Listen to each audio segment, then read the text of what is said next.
Dan untuk membahas lebih lanjut pemirsa terkait dengan aspek penting hubungan kausal antara dugaan intimidasi dan kematian Dr. Ica serta bagaimana perbaikan dari perlindungan para tenaga kesehatan dilakukan ke depannya, kita akan langsung berbincang dengan para narasumber yang telah terhubung melalui sambungan virtual. Ada Yosef Valentinus Della Sale Kebo, Bupati Timor Tengah Utara, kemudian Guntur Romli, juru bicara PDI Perjuangan, Dr. Telogo Wismo Durmanto, Sekjen Ikatan Dokter Indonesia atau IDI, serta AKBP Eliana Papote, Kapolres Timor Tengah Utara. Halo, selamat sore Bapak Ibu, apa kabar? Selamat sore Mbak Fauja. Sore Mbak. Baik, terima kasih telah meluangkan waktu bersama kami di Berita Satu Utama. Saya ingin memulai dialog kita saat ini dengan ke Bu Eliana, Ibu Kapolres. Ibu boleh disampaikan Bu terkait dengan bagaimana perkembangan dari penyelidikan kasus ini serta juga temuan awal mengenai dugaan intimidasi terhadap Dr. Ica, karena kan informasi sudah banyak beredar Bu ya dan kian menjadi perhatian publik.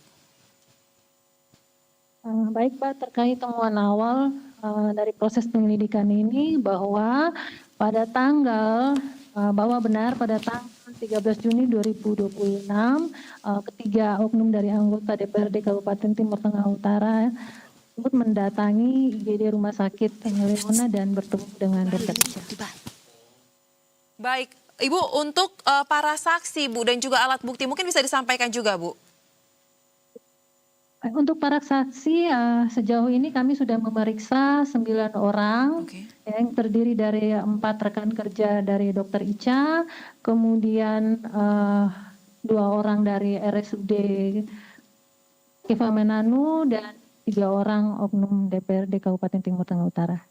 Baik, nah apakah ada alat bukti juga Bu yang sudah diperiksa oleh pihak kepolisian dan memperkuat terkait dengan kronologi peristiwa yang terjadi pada 13 Juni lalu? Untuk alat bukti sendiri kami sudah mengamankan CCTV yang ada di RS Rumah Sakit Leona dan sedang kami dalami. Baik, ada rekaman CCTV yang diamankan Bu ya, dan ini tengah didalami. Artinya dari semua hal yang sudah dilakukan sampai dengan saat ini tahapnya masih di penyelidikan Bu ya, belum naik status ke penyidikan ya? Belum. Masih penyelidikan. Baik, nah saya ingin ke Bapak Bupati, Pak Yosef. Dengan adanya kasus ini Pak, tentu ini menjadi duka bagi kita semua ya. Dan juga kami melihat bahwa pemerintah juga bergerak cepat dalam hal ini. Nah, boleh disampaikan Pak terkait dengan langkah awal yang tengah dilakukan dan juga tengah diintensifkan untuk menjamin bahwa kasus ini Pak benar-benar ditangani secara objektif dan juga transparan. Ya, terima kasih. Jadi memang begitu kejadian langsung kami mengambil segala langkah dalam rangka untuk mendukung secara cepat, secara responsif untuk penyelesaian masalah ini. Sehingga beberapa langkah yang sudah kami ambil diantaranya begitu kejadian, kemudian kita ikuti prosesnya dan kita lakukan untuk rujuk ke Kupang. Yang berikut kita jamin bahwa segala yang berkaitan dengan proses penyelidikan harus disampaikan kepada Polres sehingga saat pemeriksaan dan lain sebagainya ini berjalan dengan baik tanpa ada halangan. Sehingga yang kita harapkan transparan dan keluarga korban memperoleh keadilan yang seadilnya ini dapat tercapai. Kami dari pemerintah daerah sangat berduka atas meninggalnya Dr. Ica ini karena memang kami pemerintah daerah lah yang paling merasakan duka ini karena Dr. Ica ini kita kuliahkan dari semester 2 sampai lulus menjadi dokter, Bu Fauja, sehingga kita tidak mau ke depan apa yang sudah kita keluarkan dari APBD ini akan sia-sia. Dan yang paling penting bahwa kita tidak mau ke depan banyak trauma yang meliputi banyak tenaga dokter yang akan bertugas di Kabupaten Timor Tengah Utara. Sehingga rasa langkah yang kita ambil ini untuk memberikan rasa aman kepada mereka yang kemudian ke depan akan bertugas di Kabupaten Timor Tengah Utara. Demikian Mbak Fauzia. Baik Pak. Tadi Bapak mengatakan ada langkah untuk melakukan rujuk ke Kupang. Boleh spesifik Pak, ini rujuk ke Kupang ini terkait dengan kondisi apa ya? Waktu setelah kejadian kita karena melihat psikisnya ini sudah mengalami gangguan, sehingga kita sarankan kita melakukan pemeriksaan psikologis di rumah sakit Ben Boy, sehingga kita mengetahui sehingga langkah selanjutnya ini bisa diantisipasi. Oke. Jadi ternyata dari hasil pemeriksaan itu memang benar mengalami trauma berat dari pemeriksaan psikologis yang diterima, gitu Baik. Mbak. Baik, berarti Pak Bupati, izin kami membuat clear ya terkait dengan kronologinya. Setelah kasus tanggal 13 itu terjadi, pihak pemerintah daerah mengetahui bagaimana kericuhan yang ada dan berdampak pada Dokter Ica. Kemudian juga diperiksa kesehatannya di rumah sakit tempat ia bertugas, tetapi karena butuh intervensi lebih lanjut dirujuk ke Kupang. Seperti itu ya?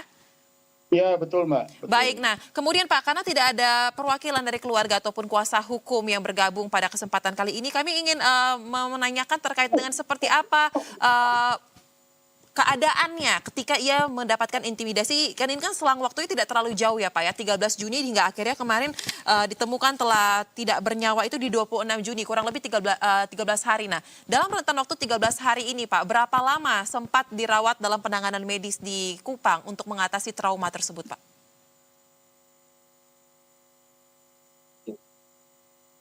Pak Yosep? Halo Mbak, pertanyaannya ke saya. Iya, betul. Berapa lama? Setelah kita rujuk memang tadinya keluarga ini memang tidak bersedia untuk dilakukan rujuk ke rumah sakit Ben Boy.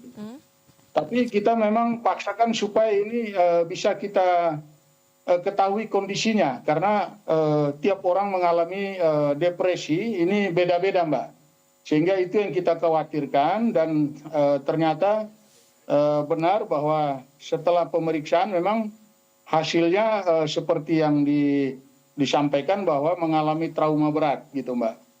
Baik, baik. Tetapi sempat ada penolakan ya dari pihak keluarga ya? Iya, karena mungkin menganggap bisa dilakukan sendiri oleh keluarga untuk melakukan rujuk, sehingga kita memberikan kesempatan untuk keluarga melakukan rujukan tersebut, Mbak. Baik, baik. Kami menangkap bagaimana kronologi awalnya. Sekarang saya ingin menggali perspektif dari ID. Dr. Wismo, kita melihat kasus ini sangat berduka ya. Tenaga kesehatan tengah menjalankan tugasnya tapi justru mendapatkan intimidasi hingga akhirnya terkena tekanan secara psikologis yang sangat berat. Nah, pertanyaannya Dr. Wismo, seberapa sering sebenarnya kasus-kasus intimidasi ini sepanjang pengetahuan Anda ya dialami oleh teman-teman kita yang bertugas di rumah sakit, khususnya ketika di unit IGD, UGD yang kita tahu banyak orang bisa berlalu lalang di sana? Baik, terima kasih. Yang pertama, saya sampaikan bela sungkawa yang mendalam kepada keluarga dokter. Saya semoga diberi kesabaran dan ketabahan. Yang kedua, keprihatinan ini kejadian yang kesekian kali, Mbak Zoya. Jadi sebetulnya kejadian kekerasan baik verbal tidak hanya di UGD, tapi bisa jadi di pendaftaran, bisa jadi di layanan. Tapi berat ringannya ini kasus yang paling berat sehingga derita meninggal.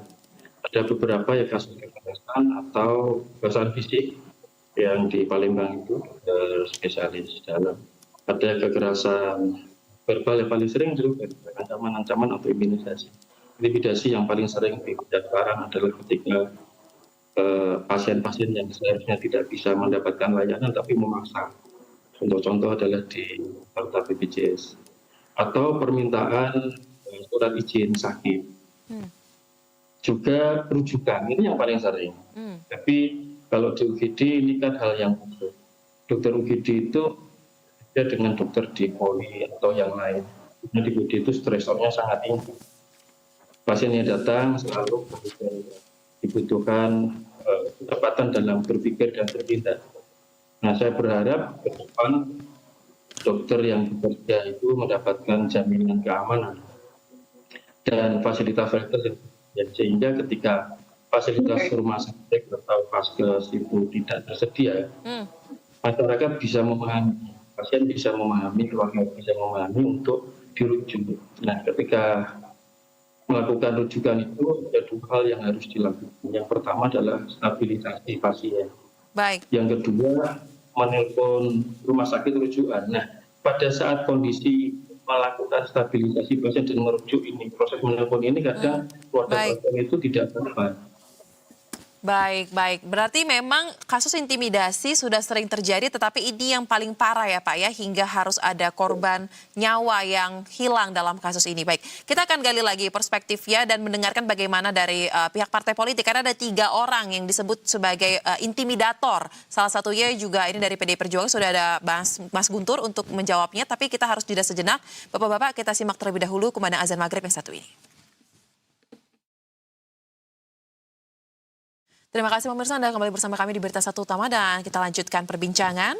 Ketika kita sudah melihat sampai dengan di titik ini bahwa kasus tetap berprogres ya dari sisi penanganan hukumnya, menarik untuk melihat bagaimana partai politik menyikapi kasus ini. Karena ada 3 orang anggota DPRD dari Kabupaten TTU ya yang terlibat dalam hal ini. Nah, ada jubir PDIP, Mas Guntur Romli. Mas Guntur, kami mencatat bahwa salah satu anggota PDI Perjuangan yang menjabat sebagai DPRD di Kabupaten TTU ya, ini Veronica Lake juga disebut sebagai salah satu dari 3 orang intimidator. Nah, pertanyaannya Mas, sejauh ini bagaimana PDI Perjuangan menggali informasi dari yang bersangkutan? Apakah sudah ada benang merah mungkin yang berhasil didapatkan dan juga apakah ada saksi lain yang juga digali keterangannya selain Veronica tersebut?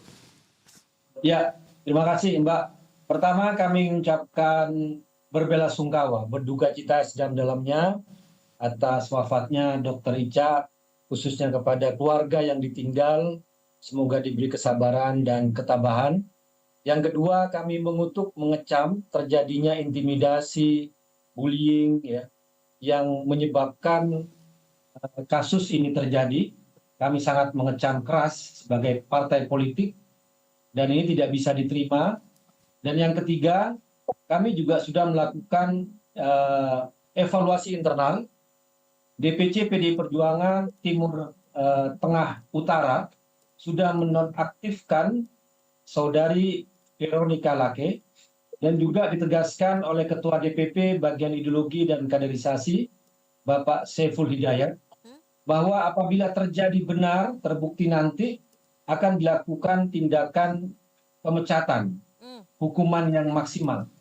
Jadi dalam posisi ini kami menyerahkan sepenuhnya kepada penegak hukum, dalam hal ini adalah pihak kepolisian, untuk mengusut tuntas kasus ini, dan 100% kami menyerahkan sepenuhnya kepada penegak hukum, dalam hal ini adalah pihak kepolisian, untuk mengusut tuntas kasus ini, dan 100% kami tidak akan pernah membela pelakunya, meskipun itu adalah kader kami, anggota kami, karena itu bertentangan dengan semangat, dengan cita-cita Partai Demokrasi Indonesia Perjuangan yang selalu di depan melindungi anak-anak, melindungi pekerja, melindungi dokter. Maka ini adalah pukulan berat juga bagi kami. Karena itu kami menyerahkan sepenuhnya kepada aparat penegak hukum untuk mengusut tuntas kasus ini dan saudari Veronica Lake dalam hal ini dinonaktifkan. Begitu. Baik, nah berarti dari proses pemeriksaan evaluasi yang dilakukan oleh pihak internal sudah terbukti ya ada suatu tindakan yang dilakukan oleh Veronica dan ini merupakan salah satu bentuk intimidasi dari hasil evaluasi tersebut.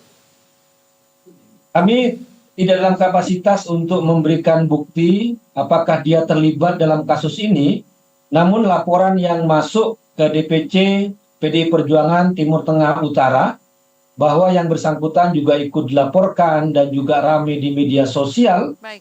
Maka dengan cepat DPC PDI Perjuangan Timur Tengah Utara menonaktifkan ya saudari Veronica Lake. Ya. Dan kami serahkan kepada penegak hukum. Kalau memang nanti dia terbukti dalam pelanggaran, maka kami akan melakukan pemecatan. Kalau tidak terbukti, kami akan melakukan pemulihan. Tapi untuk posisi ini, kami menonaktifkan saudari Veronica Lake untuk saat ini agar tidak ada beban partai politik atau sebagai anggota DPRD karena dia sudah dinonaktifkan dari PDI Perjuangan. Terhitung sejak hari ini kah, Mas Guntur, atau dari kemarin sebenarnya? Sejak hari ini. Sejak hari ini kami dapat laporan dari Ketua DPC PDI Perjuangan Timur Tengah Utara, saudari Veronica Lake dinonaktifkan.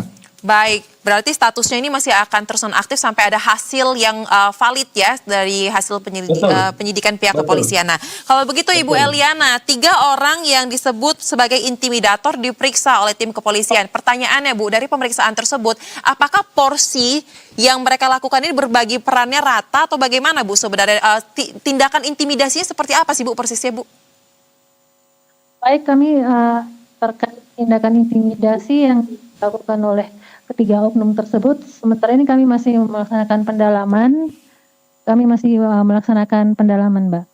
Baik, nah tapi apakah terkait dengan informasi yang disampaikan oleh pamannya Dr. Ica ya, para pelaku ini tercium sepertinya habis mengkonsumsi miras, apakah ini sudah ada buktinya Bu yang didapatkan pihak kepolisian? Sampai saat ini belum ada saksi-saksi yang menjelaskan terkait permasalahan tersebut, Mbak. Baik, nah kalau begitu Pak Yosep sebagai Bupati, sebagai kewenangan eksekutif tertinggi di kabupaten tersebut, apakah dari pihak Pemda sudah mengambil langkah juga Pak untuk bertemu dengan 3 orang intimidator ini dan menggali sebenarnya kenapa mereka melakukan tindakan tersebut dan apakah terbukti Pak mereka memang mengkonsumsi miras? Baik Mbak, jadi terkait dengan langkah kami ke teman-teman di Dewan, di Legislatif, kami serahkan sepenuhnya kepada Dewan Kehormatan dan juga Ketua DPRD beserta pimpinan DPRD untuk melakukan pemanggilan karena ranah kami tidak bisa ke situ. Eksekutif dan Legislatif ini adalah mitra sehingga kami menyampaikan kepada pimpinan DPR agar segera memanggil ketiganya untuk kemudian dimintai keterangan sesuai dengan alur yang berlaku di DPR. Jadi seperti itu Mbak. Baik, tapi sepanjang pengetahuan Anda, apakah ini sudah terjadwal untuk pemanggilannya Pak di DPRD? Sudah dilakukan Mbak, sudah dua sudah. kali oleh teman-teman di Dewan Kehormatan di DPR sehingga hasilnya pun sudah diserahkan Oke. atas pemeriksaan ketiganya itu. Sudah Dari diserahkan kepada rekomendasi pihak DPR. diserahkan kepada pihak kepolisian. Iya betul Mbak. Oke. Sudah. Baik, berarti kurang lebih semua barang bukti, keterangan ini sudah hampir lengkap ya untuk bisa merekonstruksi dan juga menyusun terkait dengan duduk perkara dari kasus ini. Nah, kita akan bahas lagi Bapak Ibu terkait dengan sebenarnya bagaimana kasus-kasus seperti ini dapat diatasi dan juga diminimalisir, apalagi kita mengutamakan pelayanan masyarakat dengan melindungi terlebih dahulu nakes ketika bekerja. Menarik untuk menggalinya, tapi kita harus jeda sejenak. Tetaplah bersama kami di Berita Satu Utama. Anda kembali bersama kami di Berita Satu Utama. Kita lanjutkan dialog sebelum masuk kepada seberapa parah dampaknya ketika seorang tenaga kesehatan di tengah melakukan tugas menangani pasien tetapi mengalami intimidasi. Saya ingin membuat clear suatu konteks terkait dengan barang bukti ya. Ibu Kapolres, Ibu Eliana, kami mendapatkan informasi dari pihak keluarga bahwa selain mendapatkan intimidasi ketika di TKP tanggal 13 Juni lalu, Dr. Ica juga sempat mendapatkan pesan-pesan melalui aplikasi WhatsApp yang bernada intimidasi juga. Pertanyaannya Bu, apakah sekarang benar telepon genggam milik Dr. Ica sudah dipegang pihak kepolisian dan jika ya, apalagi barang-barang pribadi yang sudah diamankan untuk dapat diperiksa dalam kebutuhan penanganan kasus ini? Baik, terima kasih Mbak terkait bukti-bukti tambahan yang berada pada korban. Perlu kami jelaskan bahwa kejadian Dr. Ica meninggal itu lokasinya berbeda. Ya, TKP-nya berbeda, TKP-nya berada di Kupang, di Kabupaten Kupang. Kemudian yang menangani terkait kematian dari Dr. Ica tersebut dari Polres Kupang Kabupaten, sehingga bukti-bukti yang ada yang ditemukan pada saat di TKP itu diamankan oleh penyidik dari Polres Kupang Kabupaten. Baik, berarti kasus ini terbagi menjadi 2 kasus Bu. Kasus intimidasinya berjalan sendiri di Timur Tengah Utara dan kasus penyelidikan kematiannya di Kabupaten Kupang, seperti itu? Ya, seperti itu. Baik, nah bagaimana, apakah terkait dengan penanganan kasus ini akan dilakukan secara terpisah sampai dengan akhirnya atau mungkin ada diskresi yang bisa dilakukan untuk disatukan dan nantinya dalam satu komando dari Polda mungkin langsung? Kami menunggu hasil dari Polda karena kami sudah melaksanakan koordinasi juga Mbak. Terkait nanti ke depannya seperti apa kami menunggu dari Polda. Baik, berarti sampai dengan saat ini kita berbincang masih menjalankan kasus terkait dengan laporan yang masuk kepada masing-masing Polres. Seperti itu ya Bu ya? Baik, nah kalau begitu saya ingin ke Dr. Wismo. Dokter, tadi Anda sudah mengatakan kasus ini sebenarnya bukan kasus yang baru ya, sudah sering terjadi intimidasi dialami oleh tenaga kesehatan ketika bertugas. Nah, tapi Dok, mungkin bisa dijelaskan lagi seberapa parah sebenarnya dampak yang bisa mengganggu dan juga dialami, bahkan tidak hanya kepada tenaga kesehatannya juga ya, tapi juga kepada pasien ketika penanganan berlangsung tapi ada intimidasi, ada intervensi dalam proses tersebut. Baik, biasanya kalau ya kasus-kasus ringan itu bisa diselesaikan di pada saat itu. Dengan edukasi dokter kepada pasien atau kepada pasien itu bisa menerima. Karena ketidaktahuan pasien dan keluarga pasien mengenai aturan-aturan. Tapi kalau yang melakukan intimidasi adalah seorang pejabat, saya rasa ini sangat-sangat kita sayangkan, kita sesalkan, yang seharusnya bisa menjadi teladan buat masyarakat. Dan ini kasus yang paling berat karena seorang dokter meninggal karena intimidasi. Kalau yang paling sering itu adalah masalah rujukan tidak diselesaikan, permintaan surat izin sakit yang tidak pada seharusnya juga bisa diselesaikan dengan edukasi. Nah, saya berharap kepada masyarakat dan pejabat-pejabat untuk bisa menahan diri dalam hal semacam ini sehingga dokter dan tenaga kesehatan itu bisa bertugas secara baik untuk menangani kasus klinis, bukan diganggu dengan hal-hal intervensi-intervensi karena keinginan-keinginan yang mungkin tidak sesuai dengan prosedur.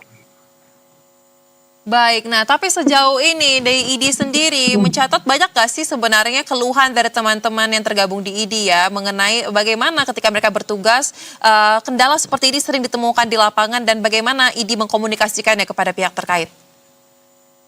Jadi di setiap kita melakukan sebuah pertemuan ilmiah, itu kita selingi satu sesi mengenai etika. Disitulah kita bisa memberi pembekalan kepada dokter mengenai bagaimana sih harusnya membuat surat izin sakit, bagaimana membuat visum, bagaimana membuat rujukan, itu kita berikan. Karena kendala-kendala yang ada itu bukan faktor klinisnya, tapi adalah ketika masyarakat tidak paham regulasi, ketika perbedaan kepentingan antara SOP dengan keinginan masyarakat itu. Nah, kita memang harus sabar. Bapak Ibu bisa melihat di review Google, itu hampir sebagian besar itu kecewa kepada Vaskes itu karena susah rujukan dan lain-lain. Dan itu memang kita tidak mampu untuk melakukan itu, karena rujukan itu ada syarat-syaratnya. Kemudian juga hal-hal yang lain. Saya rasa ini menjadi saya minta kepada masyarakat untuk bisa menahan diri ketika keluarganya sakit. Kita bisa memahami keluarga itu khawatir dan panik. Tapi ketika sudah masuk dalam sebuah UGD, saya rasa di situ yang ada bukan siapa yang paling cepat duluan dan keluarga pejabat siapa, tapi adalah kasus urgensinya. Siapa yang paling gawat darurat itu yang kita tangani. Baik, nah Pak Yosep, mungkin Anda juga mendapatkan informasi lebih lengkap ya terkait dengan peristiwa yang terjadi saat itu. Sebenarnya persoalan yang diributkan antara kedua belah pihak, ini persoalan tentang pelayanan rujukannya atau spesifik kepada penanganan medis kepada korbannya sebenarnya Pak? Baik Mbak, yang kami terima dari laporan secara tertulis yang diberikan oleh keluarga korban kepada pemerintah daerah bahwa ini yang dipersoalkan saat itu adalah bagaimana korban keluarga ini menuntut supaya segera disuntikan bisa ular kepada korban yang kena gigit ular, sehingga oleh almarhumah Dr. Ica ini menolak untuk melakukan itu karena sesuai SOP ini darah ini tidak terkontaminasi oleh pagutan ular sehingga tidak boleh disuntikan. Nah, karena kepanikan keluarga ini yang menyebabkan adu argumentasi sehingga berujung pada intimidasi untuk melakukan itu. Jadi seperti itu Mbak Fauja. Baik, berarti sebenarnya Dokter Ica sudah melakukan tugasnya sesuai dengan SOP ya Pak? Sudah sesuai SOP, sudah sesuai SOP Mbak. Sudah sesuai SOP, hanya kepanikan dari ketiga anggota dewan ini yang kemudian berujung pada intimidasi untuk segera melakukan itu. Baik, nah boleh diberikan tanggapannya Dokter Wismo? Ya, jadi pada saat itu Dr. Ica sudah konsultasi pada Dr. Maharani, beliau adalah ahli topik, dan memutuskan untuk memang tidak diberikan. Jadi apa yang disampaikan Pak Bupati sudah benar sesuai kenyataan bahwa apa yang dilakukan Dr. Ica sudah sesuai SOP. Baik, jadi memang sesuai itu prosedurnya, tapi lagi-lagi ya faktor kepanikan dari pihak keluarga yang membuat akhirnya terjadilah cekcok yang sangat tidak kita harapkan ya akhirnya sampai dengan di titik ini kasus ini berada. Nah, kalau dari PDI Perjuangan juga sebagai salah satu partai politik yang memiliki wakil di kabupaten ya di DPRD, Mas Guntur, bagaimana kasus ini Anda lihat dan juga sebagai evaluasi bagaimana teman-teman bekerja, karena kan sepertinya persoalan ini menjadi satu catatan penting agar dari teman-teman juga dapat melihat kasus ini dengan lebih clear, tidak panik gitu. Bagaimana? Ya, tentu saja kami tidak ingin hal ini terulang lagi, Mbak. Makanya kami melakukan penegakan hukum secara internal dengan menonaktifkan dari Veronica Lake yang disebutkan juga terlibat dalam kasus ini juga sebagai paling tidak pelajarannya bagi kader atau siapapun di PDI Perjuangan tidak akan pernah melindungi kadernya kalau terlibat dengan kasus-kasus hukum ya, yang sangat menyedihkan ini. Dan bagi kami tidak ada tempat lah untuk mereka yang melakukan intimidasi, melakukan bullying, melakukan kekerasan. Maka paling tidak kami melakukan dulu penegakan hukum secara internal. Untuk penegakan hukum terkait itu kami menyerahkan sepenuhnya kepada pihak kepolisian. Begitu Mbak. Baik, nah kemudian Pak Yosep, kami juga mendapatkan informasi bahwa saat ini untuk izin dari Rumah Sakit RS Leona Keva Menanu Pak, apakah benar saat ini tengah dibekukan? Ada pengajuan perpanjangan izin operasional Rumah Sakit Leona yang ada di meja saya, sehingga karena dari awal kejadian ini tidak ada semacam tanggung jawab dari Rumah Sakit Leona yang kemudian mempekerjakan almarhumah Dr. Ica, sehingga saya putuskan pada saat melayat apabila Leona tidak segera melakukan langkah-langkah yang pemerintah daerah minta, maka perizinan untuk perpanjangan akan saya bekukan sementara, walaupun pelayanan publik tetap berjalan, tetapi apabila permintaan saya ada 3 permintaan itu tidak dilakukan, maka kemungkinan kita akan permanen. Tetapi per hari kemarin Direktur Rumah Sakit Leona Keva datang ketemu dengan saya dan saya sampaikan 3 permintaan itu supaya segera dilakukan sehingga publik mengetahui, karena kejadian ini di Rumah Sakit Leona, sehingga Rumah Sakit Leona harus ikut bertanggung jawab sehingga respon terhadap kasus ini dapat berjalan cepat, tidak lambat. Jadi kita sama-sama mendukung proses penegakan hukum yang akan dilakukan oleh pihak kepolisian. Gitu. Boleh disampaikan Pak Yosep, 3 permintaan untuk RS Leona Keva itu apa saja? Yang pertama saya minta supaya Direktur RSU Rumah Sakit Leona itu segera melakukan konferensi pers ke publik sehingga publik mengetahui. Tidak boleh diam karena kejadiannya di Rumah Sakit Leona. Yang kedua, saya minta supaya Direktur Rumah Sakit Leona juga memberikan kesaksian, datang ke Polres untuk menjadi saksi. Karena saat kejadian beliau ada di lokasi, sehingga beliau tahu persis, sehingga kami harapkan kepolisian bisa juga mengambil keterangan dari beliau Ya. sebagai salah satu saksi kunci. Kemudian yang ketiga, kami juga minta supaya RS Leona ini memberikan semua CCTV atau rekaman yang ada di rumah sakit kepada pihak kepolisian sehingga penegakan masalah ini dapat berjalan baik, lancar dan transparan. Dan ini bisa disaksikan oleh publik karena ini masalah bukan hanya konsumsi Kabupaten Timur Tengah Utara tetapi menjadi berita nasional sehingga kita tidak boleh ada yang ditutup-tutupi dalam rangka membantu pihak kepolisian untuk menyelesaikan persoalan ini secara tuntas, transparan dan cepat. Ya, Gitu, seperti itu, Pak transparansinya Fauzan. ya dikejar ya dalam persoalan ini ya. Nah, tapi Pak, untuk terkait dengan 3 Betul, permintaan yang Anda mintakan tersebut, apakah Anda menetapkan tenggat waktu kepada pihak RS Leona Keva untuk segera memenuhi sebelum tenggat waktu yang Anda tetapkan atau tertulis? Pada saat pertemuan kami dengan Direktur Rumah Sakit Leona, saya kasih tenggang waktu untuk mereka 3 kali 24 jam untuk segera melakukan rilis dan menyerahkan dan kemudian hadir di Polres memberikan keterangan. Seperti itu, Mbak. Baik, tenggat waktu 3 kali 24 jam ini selesainya di hari ini kah atau justru sudah lewat? Karena kan sudah dikebumikan. Di besok, Mbak. Di besok. Oke. Besok ya, di Iya, besok. hari Rabu. Oke. Baik, nah Ibu Eliana, apakah di rut dari RS Leona Keva sudah hadir sebagai saksi dalam pemeriksaan di kepolisian?